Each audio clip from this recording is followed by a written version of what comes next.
राजस्थान के झुंझुनू में एक टूटी फूटी टीन की छत वाले घर में एक बाप केमिस्ट्री की एक बुक को सीने से लगाकर बैठा है, क्योंकि उसमें उसके बेटे की आखिरी निशानी है। उस बेटे का नाम था प्रदीप। उम्र 21 साल, 2 बार नीट एग्जाम दे चुका था।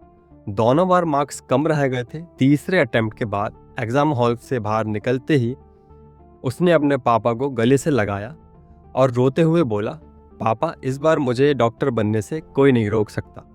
उसके मार्क्स 650 से ज़्यादा आए थे, जो कि एक गवर्नमेंट मेडिकल कॉलेज के लिए काफ़ी होते हैं।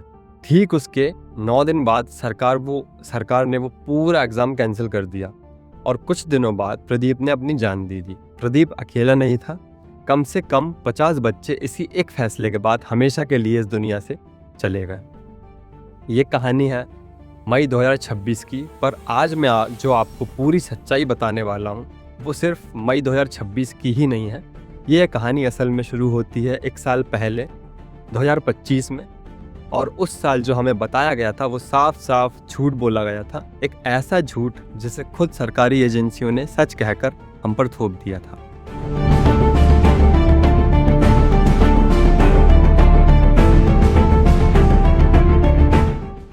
अगर आप एक पेरेंट हैं, अगर आपका बच्चा कभी किसी बड़े एग्ज़ाम में बैठेगा या बैठने वाला है, तो ये वीडियो आपके लिए है। प्लीज़ इसे पूरा देखिएगा आखिर तक, क्योंकि आखिरी में मैं बताऊंगा आप इसके लिए क्या कर सकते हैं, इसका सॉल्यूशन एंड इसका कंक्लूजन क्या होगा। चलिए वापस चलते हैं 2025 में। 4 मई 2025 को नीट का एग्ज़ाम होता है। इससे ठीक 1 साल पहले 2024 में बहुत बड़ा कांड हो चुका था। 80 से ज़्यादा बच्चों को पूरे 720 में से 720 नंबर मिले थे, जबकि 2016 से 24 तक मिलाकर भी सिर्फ 7 बच्चों को इतने मार्क्स मिले थे। बिहार झारखंड से गिरफ्तारियां हुई। तो 2025 में एनटीए बहुत ज़्यादा सतर्क हो चुका था। एनटीए मतलब नेशनल टेस्टिंग एजेंसी, जिसको कई लोग प्यार से नेशनल टेम्परिंग एजेंसी भी बुला रहे हैं। ज़्यादा सिक्योरिटी, पुलिस प्रोटेक्शन में पेपर ट्रांसपोर्ट, हर सेंटर पर सीसीटीवी की निगरानी। पर एग्ज़ाम वाले दिन ही सोशल मीडिया पर अफवाहें उड़ने लगी, न्यूज़ फैलने लगी कि पेपर लीक हो चुका है। टेलीग्राम पर, इंस्टाग्राम पर सरकार की तरफ से जवाब आता है बहुत साफ शब्दों में कि ये पेपर लीक एक फेक न्यूज़ है। सब कुछ ठीक चल रहा है और सिस्टम में कोई खराबी नहीं है। 165 से ज़्यादा टेलीग्राम चैनल बैन हुए, 32 इंस्टाग्राम अकाउंट सस्पेंड हुए, 250 से ज़्यादा स्टूडेंट्स पर एक्शन लिया गया अफवाह फैलाने के इल्ज़ाम में। नतीजा, सबने मान लिया कुछ हुआ ही नहीं। और उसी साल एक और कहानी वायरल होती है। राजस्थान के जयपुर की एक फैमिली के 4 बच्चों ने एक साथ नीट क्लियर कर लिया। मीडिया ने उन्हें हीरो बना दिया। लोग उनकी कहानी को नीट फोकलोर कहने लगे और ये कहानी प्रेरणा, मेहनत और कामयाबी की मिसाल बन गई। अब यहाँ से कहानी मुड़ती है मई 2026। राजस्थान के सीकर में एक टीचर शशिकांत सुथार के पास एग्जाम से पहले ही एक गैस पेपर पहुंचता है। वो चेक करते हैं कि असली पेपर के 200 सवालों में से 140 सवाल हूबहू मैच कर रहे हैं। उसके बाद वो इस चीज़ की रिपोर्ट पुलिस स्टेशन में करते हैं। सीबीआई की जांच शुरू होती है और जांच करते करते सीबीआई को बहुत बड़ा सबूत मिलता है। वही जयपुर वाली फैमिली, ये फैमिली एक इंटरस्टेट पेपर लीक नेटवर्क से जुड़ी थी। पेपर हाथ से लिखकर, स्कैन करके, पीडीएफ बनाकर सर्कुलेट करते थे। एक शीट के 2 से 5 लाख रुपए तक लेते थे।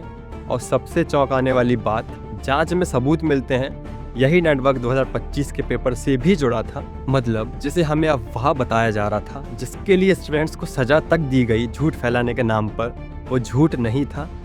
अब तक किसी कोर्ट ने इसे साबित नहीं किया है। जांचें अभी तक चल रही हैं। पर एक बात साफ है, जो सवाल 2025 में पूछे गए थे उन्हें उस समय तो दबा दिया गया था, पर वो सवाल फिर से उठने लगे हैं। 12 मई 2026 एनटी पूरा नीट एग्ज़ाम एक बार फिर से कैंसिल करती है। 22,70,000 स्टूडेंट्स जो 9 दिन पहले ही एग्ज़ाम दे चुके थे, अचानक वापस से स्टार्टिंग लाइन पे आ जाते हैं। दिल्ली में शास्त्री भवन के बाहर बच्चे सड़कों पर उतर जाते हैं। राहुल गांधी इसे शिक्षा की नीलामी बताते हैं। सीबीआई फिर से कई लोगों को अंदर करती है, जिसमें पुणे की एक स्कूल की एक हेडमिस्ट्रेस भी शामिल है, जो खुद एनटीए की सब्जेक्ट एक्सपर्ट थी, जिन्होंने फिजिक्स के सवाल याद करके आगे बांट दिए थे। 21 जून को दोबारा एग्ज़ाम होता है। 551 शहरों में, 14 देशों में।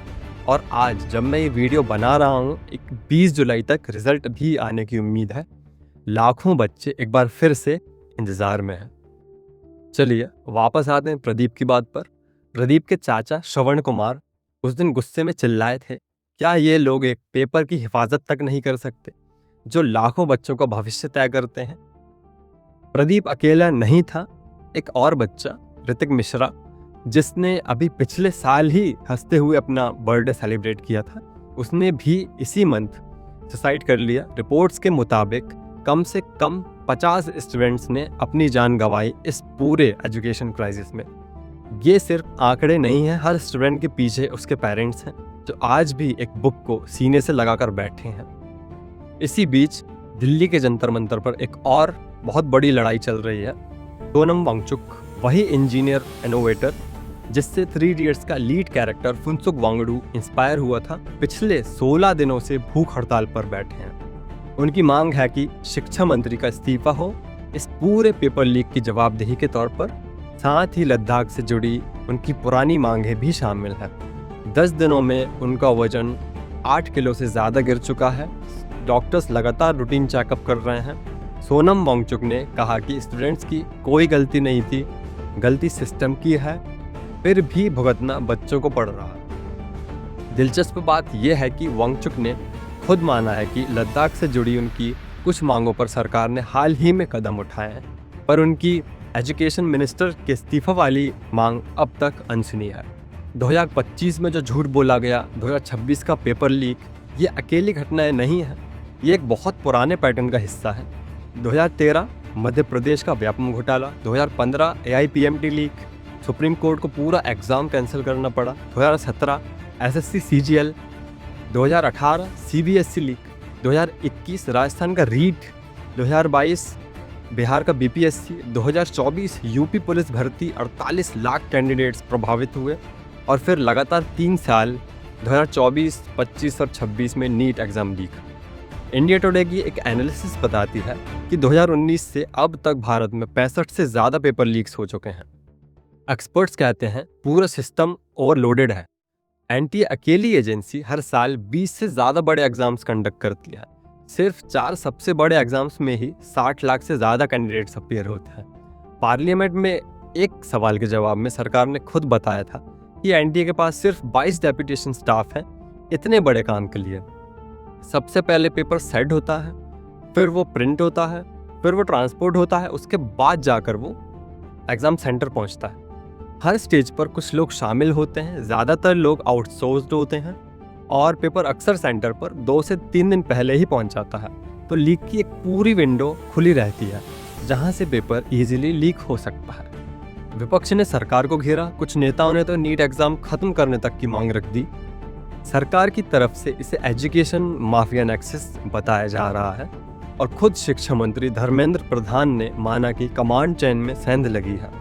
पर एक्सपर्ट जो सवाल उठा रहे हैं वो इससे भी बुनियादी हैं। जब कमेटियों ने लिखित में 2 बार पहले ही चेतावनी दे दी थी, तो जवाबदेही आखिर किसकी बनती है?